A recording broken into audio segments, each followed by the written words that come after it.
Good evening, my dear students. So here we are for the 20th class of the bridge course. Alright. So this is going to be the last class for this year's bridge course program, and definitely we all are going to miss you. We all are going to miss our session where we have learnt and grown together as a faculty, as a student, and this interactive session. It will have a severe impact on our lives.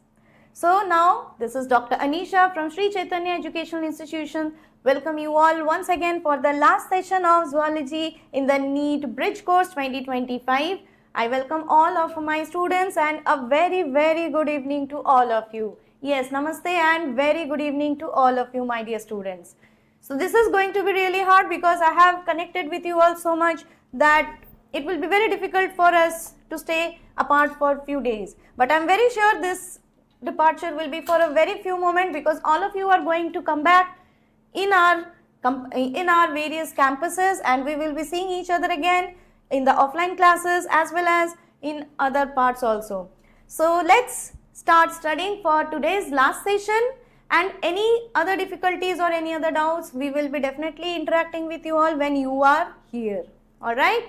So let's start studying to students. Yes, I will miss you all. Yes, when the colleges are open, just immediate after this processes of vacation and everything, the colleges are opened, and colleges are opened even now also. The admissions are going on, and I hope you all have already enrolled it. If not, then just rush it and start enrolling, because otherwise it will be very late for us to see you all over again. And the classes once commences will be very busy schedule for you, and then the interaction will be much lesser. So let's start, and let's start talking about the colleges again, start the enrollment program. So let's start the study first.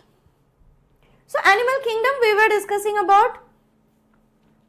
What is it? Animal kingdom. We have studied the animal kingdom. See, what all we have studied in zoology in this bridge course is really going to benefit you in your various classes as well as for the exam of NEET 2027.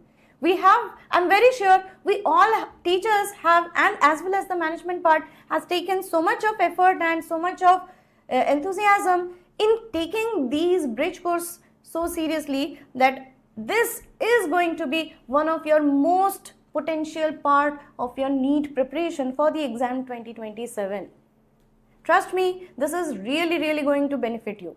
And the small things that we have discussed here, the small tricks we have discussed here in each and every subject is going to take you on an upper hand, is going to give you an upper edge, or we can say a different result from rest of the other crowd, that you will be benefited from it, and you are going to realize it when you are going to start your actual classes. So students, here we are going to study again. We will be discussing about the phylum Chordata, a little bit about the Chordata, because the whole of the animal kingdom and other chapters today we will be not discussing much, because we are going to discuss them, we are going to teach them in detail, in complete depth in various parts of our campuses. So let's start the phylum Chordata of the animal kingdom. Now we have reached this last part of the phylum Chordata. So what is about the phylum Chordata? In the phylum Chordata, we are going to discuss about the various aspects. See, the phylum Chordata. Now the phylum Chordata, why is it the name given? The phylum Chordata, the name is given as such because the phylum Chordata is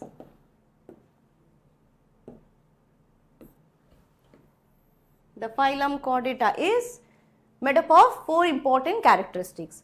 Like, we have known how the organisms are divided as the animals, why the organisms are called as the animals.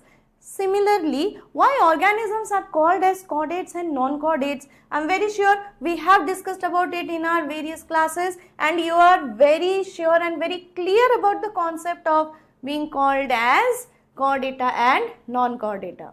So now, what are these chordata and non-chordata? Non-chordates, they do not have the notochord, nerve cord, these structures. Now, which all organisms will be called as the chordates? This is very interesting. What all are there? The characteristic, the first characteristic, Definitely the presence of notochord. Second characteristic, presence of nerve cord. Third characteristics, presence of pharyngeal gill slits. Pharyngeal gill slits. And fourth characteristics, post-anal tail. Post-anal tail. Alright. Alright. So this is the four characteristics: notochord, nerve cord, pharyngeal gill slits and post-anal tail. Now notochord, what is this notochord? The notochord is, what is this notochord structure? The notochord, yes, Yashwant is asking about the annelid, arthropoda and mollusca. We have already discussed that. We are not going to discuss the complete animal kingdom over here because this is just a bridge course. So whatever connecting links are needed for your actual classes to start, we have just covered it. Now this is the bridge course which is at its last session now, and we are going to end our session today. So the most important part, the chordata, we are going to discuss today, and whatever doubts, whatever discussion and further studies are there, further important discussions are there, that will be taken up in your offline classes when you will be here in our campuses. Alright. So you come to the campus, you can talk to your teachers, we can talk to us, and we will be here for the further classes. Okay.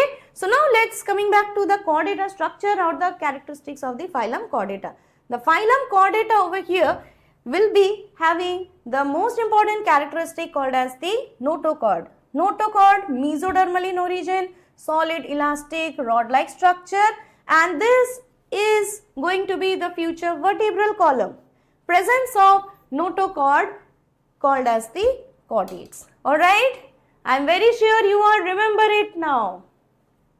Oh, what did you say? I missed it. Don't worry, we are going to discuss about it once again. Do not worry. Let's focus on the studies now. Alright, we will focus on the studies now, and about the other topics that I have discussed earlier, maybe you have missed it, we are going to discuss it all over again at the end of the class. So do not worry. Let's just focus on the class now. We are talking about the phylum Chordata, and here is the phylum Chordata, the presence of notochord, which is the solid elastic rod-like structure, mesodermal in origin, and changes in higher organism, changes into vertebral column is called as the notochord. So this is the notochord if it is present in the animal in any part of their life cycle, whether it is in embryonic stage, whether it is a larval stage or as an adult organism. So this organism will be called as the chordata because of the presence of notochord. Okay. Now another is the nerve cord. So here is the nerve cord again. Nerve cord is, it is the nerve cord which is going to be the spinal cord and brain in the future organisms. So nerve cord is hollow, dorsally located, as well as it is ectodermal in origin. Hollow, dorsally located, ectodermal origin organisms will have it, and in some of the higher organisms will convert this nerve cord into the spinal cord and brain. So such type of structures if present are called as the nerve cord. The third one is the pharyngeal gill slits. Gill slits are actually the organ of respiration in some of the aquatic organisms. Now in case of chordates, when they are in their embryonic stages or even in their adult stages also, these gill slits are present which help in the process of respiration. So pharyngeal gill slits, organ of respiration, organs of respiration which is going to be present in these organisms when they are either in their embryonic stage or in their adult stage. In any part of their life cycle, these gill slits will be present. We will discuss about how the gill slits appear like, and these gill slits help in the process of respiration. So even the gill slits present is also necessary for an organism to be called as an chordate.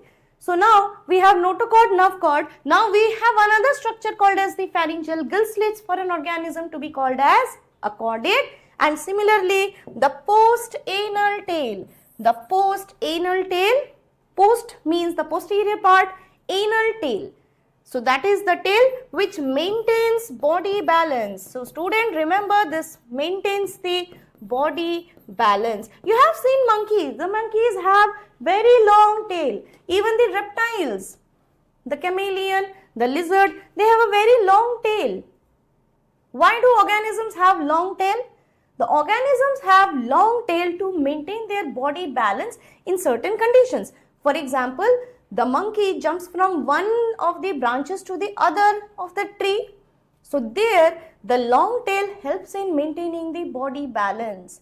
The tail maintains the body balance, and that is why the tail is needed in the chordate organisms. So here we have post-anal tail. Now what does that word mean? Let's start the structure.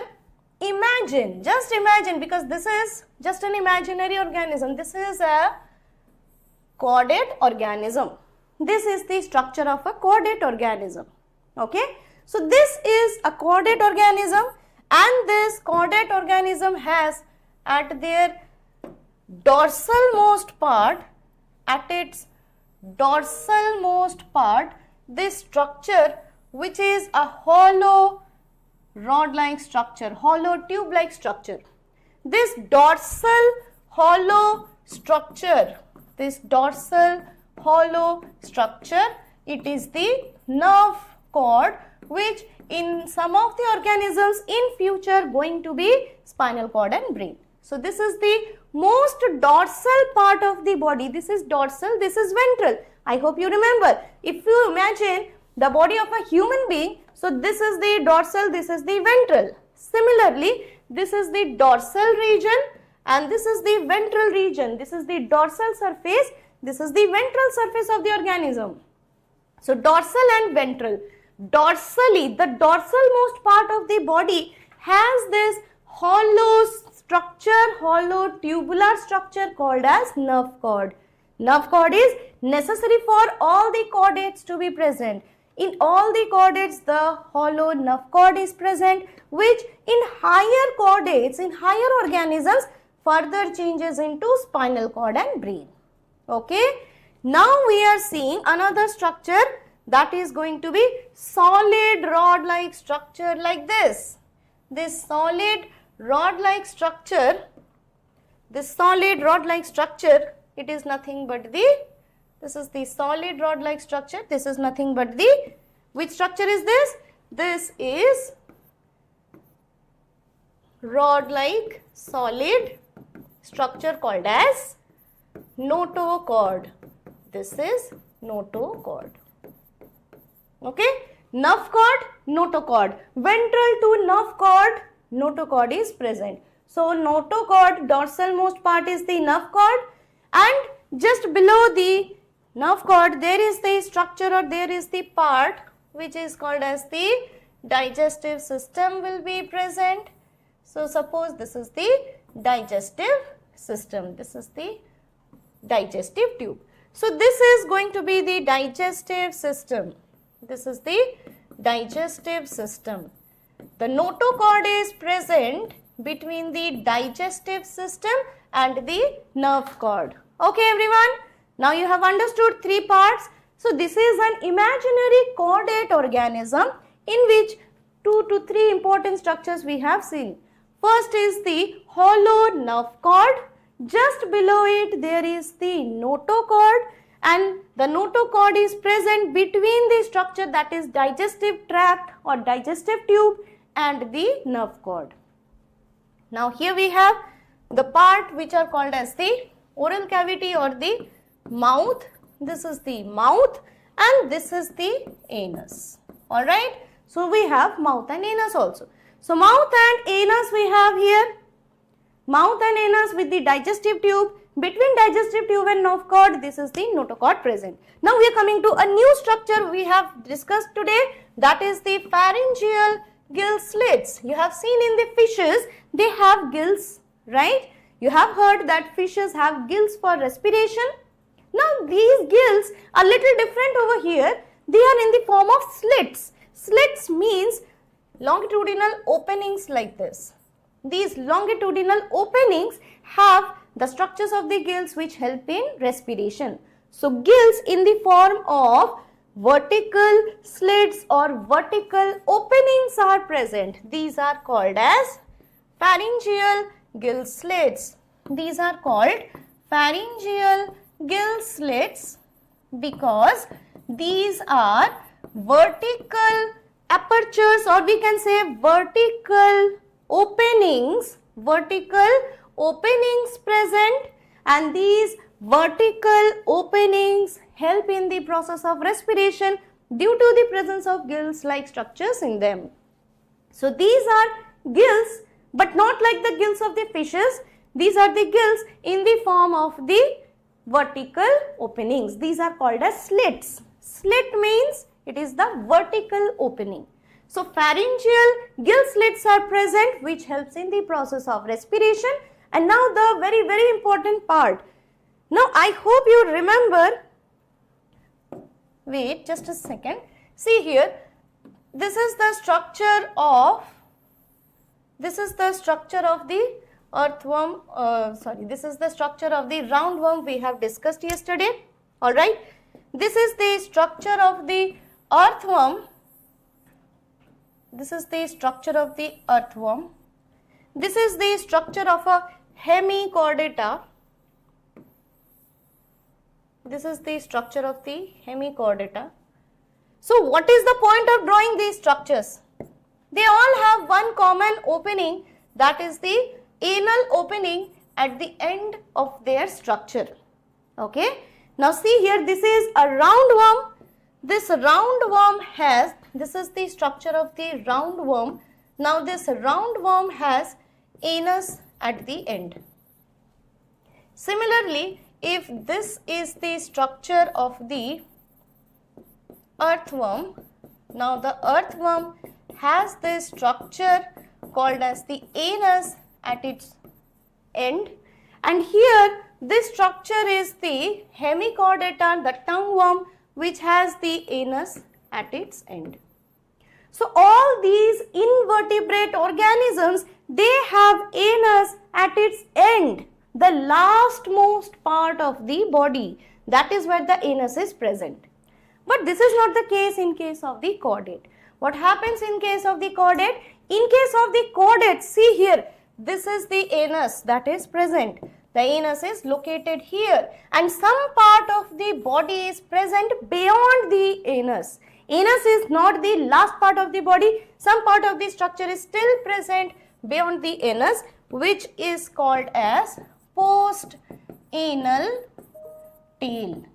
If this is elongated in further way, it is called as post-anal tail.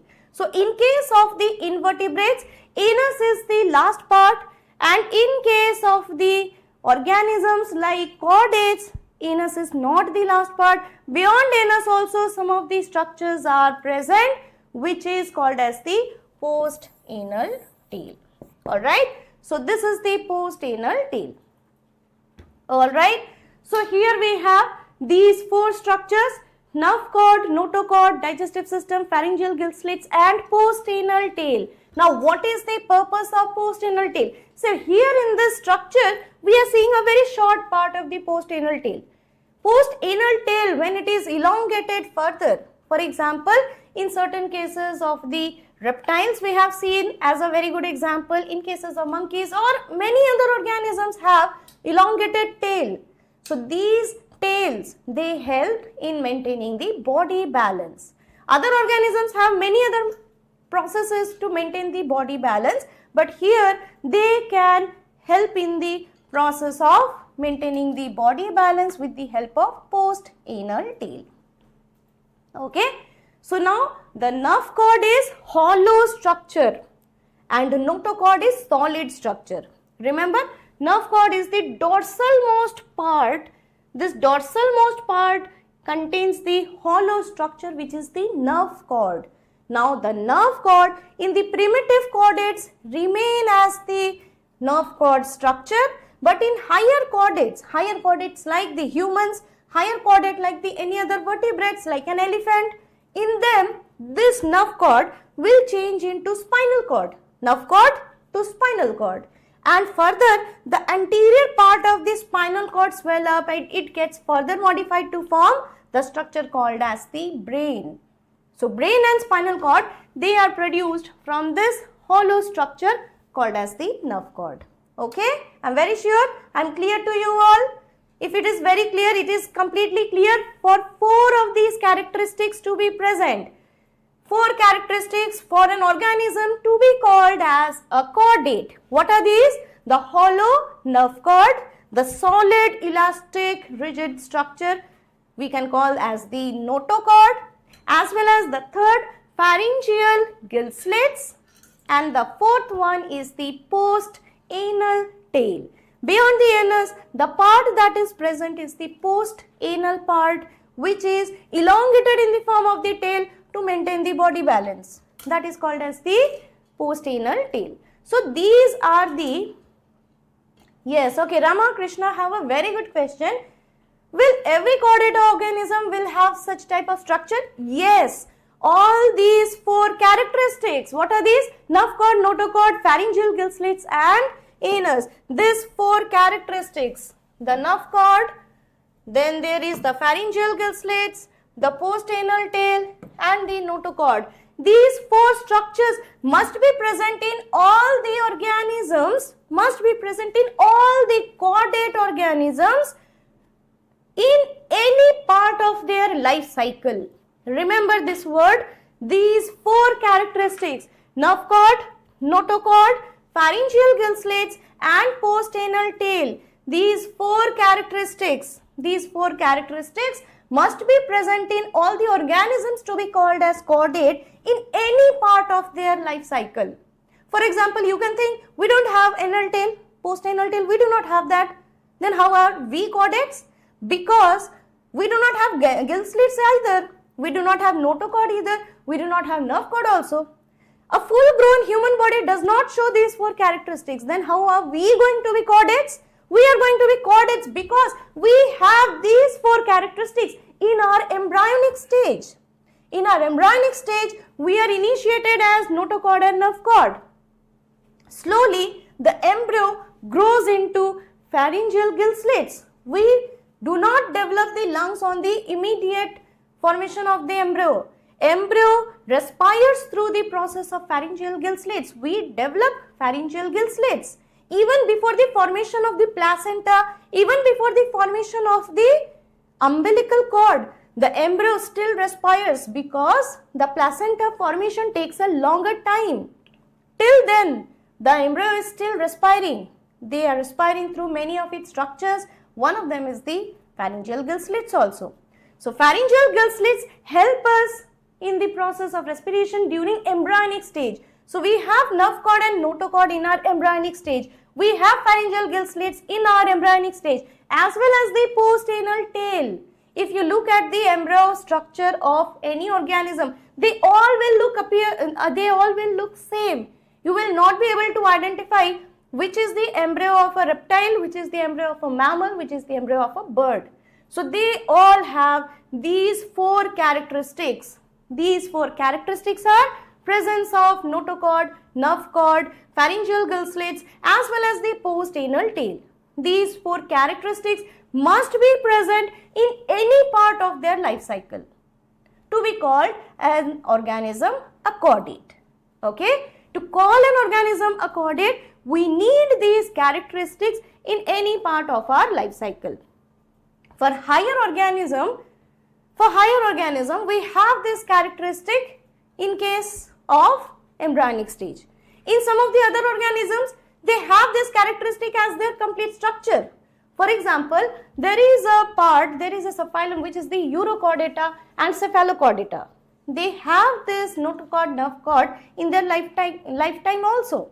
Cephalochords, they contain the notochord and nerve cord throughout their lifetime. So, there are primitive chordates which show these characteristics throughout their lifetime.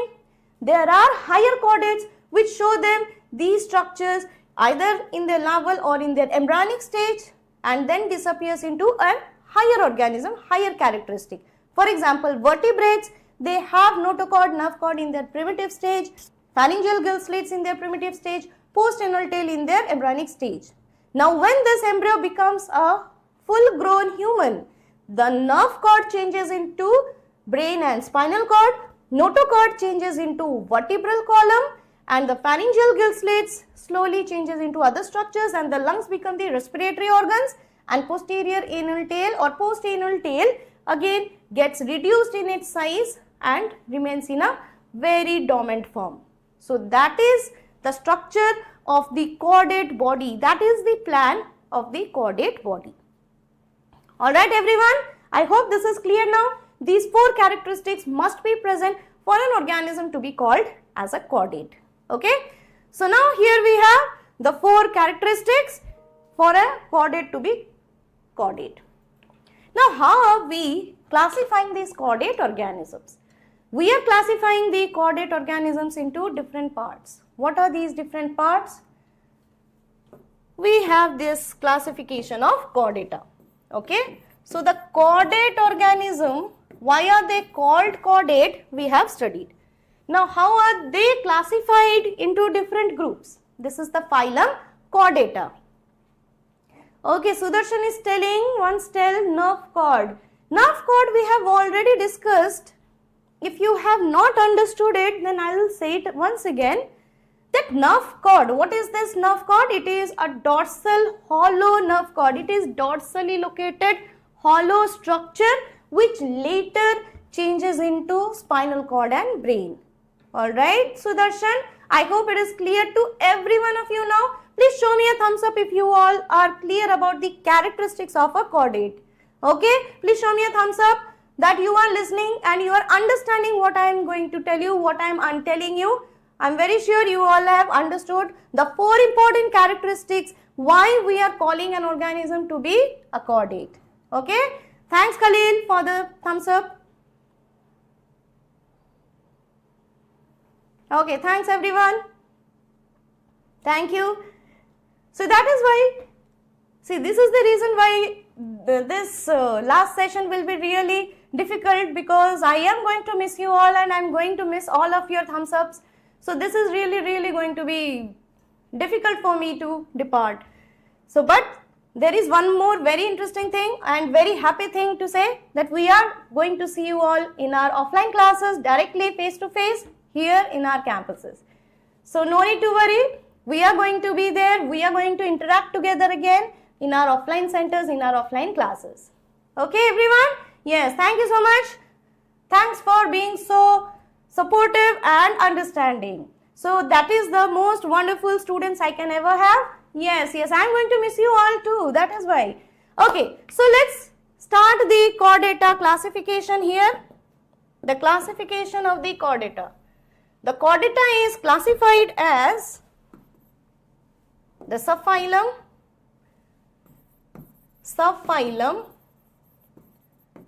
Urochordata, subphylum Urochordata, subphylum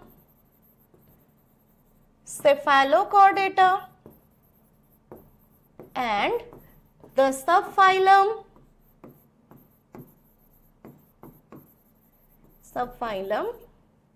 Euchordata. Alright, so Urochordata, Cephalochordata and Euchordata, this is also called as the vertebrate. Now this Urochordata and Cephalochordata together is called as Protochordata. Protochordata means they are very primitive chordates, the most primitive chordates. Alright, we just now talked about the primitive chordates. So this is the primitive chordates. Now these primitive chordate means they do not develop into vertebral column or spinal cord and brain. They remain as it is. Classes are scheduled up to 10th May. Yes, classes are scheduled up to 10th May, but we have to wrap it up earlier even. So The protochordata or the primitive chordata, urochordate and cephalochordata, are called as the primitive chordata because they do not change their special characteristics like the notochord and nerve cord into vertebral column as well as the spinal cord and brain. They do not change. They remain as it is throughout their lifetime. That is why they are called as the primitive chordata. They have various primitive characteristics like they have a larval stages present. They have the very primitive type of single type of circulation. The heart is not well defined. The heart is not well formed. The circulation may be of even open type. So these are the most primitive characteristics which are similar to an invertebrate is present in these organisms. That is why they are called as protochordate or primitive chordate. They are urochordata and cephalochordata. Okay. Now it is the euchordata, or we can call the higher organisms, the vertebrates. They are divided into two groups. Now euchordates or the higher organisms are divided into two groups. What are these two groups? One is called as agnatha and another is called as gnathostomata. Agnatha and gnathostomata. Now what is the word meaning gnatho means? See here, the word gnatho means jaw. Gnatho means the jaw. Okay, here we have seen the gnatho word means the jaw, and the stomata. You might think that stomata we have studied in botany also. That is the same stomata which helps in the process of relieving the water in the air. So that stomata, that pore is not the same. So stomata here helps in the process of ingestion, which is called as mouth. It is not the same stomata in the botany. The opening of oral cavity is also called as stoma or stomata. So gnathostomata, mouth containing jaw. That is the word meaning of gnathostomata. Agnatha, now you all can derive, gnatho is jaw. Agnatha, that is jawless. So these organisms are jawless organisms. They have a mouth which does not contain jaw. And gnathostomata is the organism, they contain jaw in their mouth. So these are the two groups of organisms, euchordata or vertebrata, in which agnatha are the jawless organisms. They do not have jaw in their mouth, but still they are considered to be a vertebrata because of the conversion of the notochord into the vertebral column, nerve cord into spinal cord. Alright, gnathostomata is jawless organisms. So gnathostomata is jawless, they contain jaw in their mouth. Alright everyone, so that is how the group euchordata or the vertebrata is divided into two parts, agnatha and gnathostomata. Now the agnatha group contains again two classes. Two different classes are there. One class is called as ostracodermy. This is not there in your syllabus as well as on the earth. They are not there in the planet earth because they are all extinct group of organisms. They are all extinct group of organisms. Ostracodermy, all the examples, all the species of this class are now extinct. And another is cyclostomata. See the word meaning over here. Cyclo is circular and stomata is again mouth. So they have a circular mouth.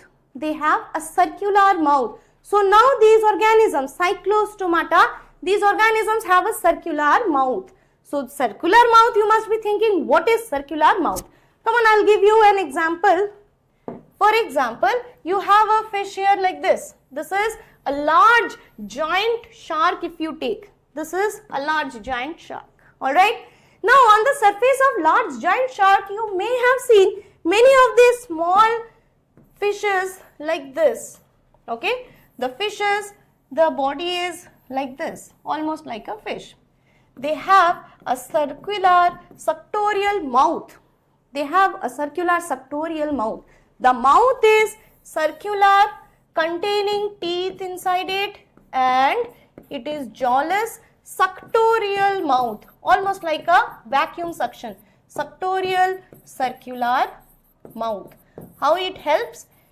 This suctorial mouth helps in attaching this whole parasite on the surface of the large fishes.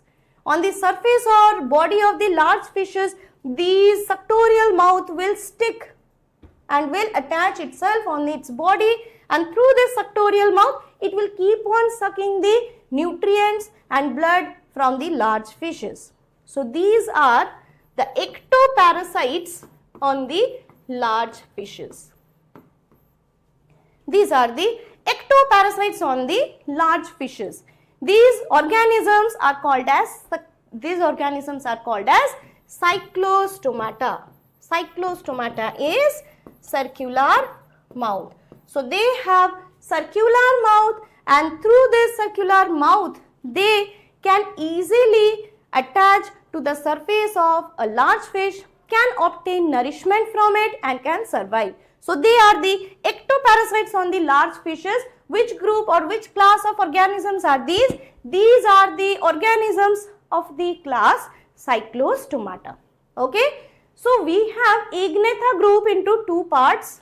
One is called as the Ostracodermi, which is not there in your syllabus because they do not exist anymore. They all are extinct from the planet Earth. Okay. And another is the Cyclostomata. All these cyclostomes, they have a circular suctorial mouth which they are using for attachment on the surface of large fish's body, and they obtain nourishment from it. So they are the ectoparasites on the large fishes, like a large giant fish. For example, the giant shark. Gnathostomata. Now we will discuss about the Gnathostomata separately. What is this Gnathostomata? Gnathostomata is, they are the organisms containing jaw in their mouth. So let's see what is Gnathostomata. This is the Gnathostomata. Now the Gnathostomata group is again divided into two parts. Gnathostomata is further divided into two parts. First, it is called as the superclass Pisces, and another is called as superclass Tetrapoda. Superclass Pisces and superclass Tetrapoda. So superclass Pisces and superclass Tetrapoda. In case of superclass Pisces, further they have the class Osteichthyes and the Chondrichthyes. Osteichthyes and Chondrichthyes. Okay. Osteichthyes includes all the bony fishes whose endoskeleton is made up of bone. Endoskeleton means the internal skeleton of the body is made up of bone. They are called as bony fishes or the osteichthyes. For example, the normal fishes we know, like the rohu, the katla and all these fishes. That is the osteichthyes. Chondrichthyes is cartilaginous fishes. The cartilaginous fishes. The skeleton is made up of, the endoskeleton is made up of cartilaginous fishes, cartilages. So here the names are given. Osteich, the osteo is bone, so the skeleton is bony. Here chondric, the skeleton is cartilaginous. Okay, cartilaginous examples, cartilaginous fishes like the shark, the electric ray, the stingray, all these are the various types of chondrichthyes or cartilaginous fishes. Okay, now here it is the superclass Tetrapoda. The superclass Tetrapoda, it is divided into class Amphibia, the class Reptilia, the class Aves and the class Mammalia. Amphibia, Reptilia, Aves and Mammalia. See here we can see the whole Pisces, the superclass Pisces here shows that there is the presence of fishes. They are all aquatic, they are all true fishes. This group includes the true fishes. Alright, they all are true fishes. And tetrapoda means they have two pairs of limbs. They have two pairs of limbs. They can be modified in different forms. Like in humans, we have four limbs and hind limbs. Like in case of the tetrapods like cow, dog or other organism, they have the two pairs of limbs for walking. The birds, first pair of limbs are modified into wings, another into walking legs. In case of aquatic mammals or in aquatic organisms, some of the pair of the limbs are modified into flippers or fins. So these are the structures called as the two pairs of limbs which help them in different types of movement. In case of the fishes, they have aquatic structures, they all are aquatic and they are considered to be the true fishes. So that is how the Gnathostomata is completely divided into class Osteichthyes and class Chondrichthyes. Similarly, they are the superclass Pisces, which is the true fishes, and the superclass Tetrapoda. Remember the term superclass. It is not the class Pisces, it is not the class Tetrapoda, it is superclass Pisces, superclass Tetrapoda. Superclass again divided into classes. Class Osteichthyes of bony fish.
So here we have concluded our class today. Gnathostomata is divided into various groups, that is the superclass Pisces, superclass Tetrapoda, and further superclass Tetrapoda is divided into classes like Amphibia, Reptilia, Aves and Mammalia. So that concludes our class for the day. And this is how we end the session of Bridge Course NEET 2025. And I hope that you all have understood and cleared various concepts in zoology through these courses. I am really thankful for Sri Chaitanya Educational Institution for giving me such a big opportunity that I could connect with such wonderful students like you. And I am really thankful to all of you, my favorite students, that we have connected so well, and we will be in touch when you will be here in our offline campuses. So all of you, I am thankful to all of you, and be focused, stay focused for your studies, stay focused to your goal that is going to be there in the 2027 year. So you have to stay focused, do not get distracted. It is very easy for your age to get distracted, but the only thing right now is keep in mind that you have to stay focused, listen to your teachers, listen to your parents, eat healthy, sleep well and study well. Thank you all of you. We will be meeting very soon again. Thank you.